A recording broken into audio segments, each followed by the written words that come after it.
Here's how you can stop annoying app notification.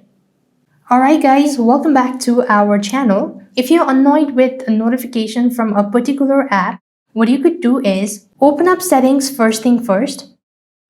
You want to go to notifications. Here, you want to go ahead and select app notification. Scroll down a bit and locate the specific app that you're annoyed receiving notifications. In my case, I'm going to go with the Chrome.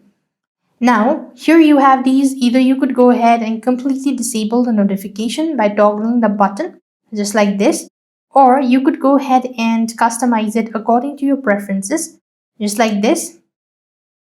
This way, you should be able to stop notification from annoying app. Likewise, you could also go ahead and disable this in your app settings as well.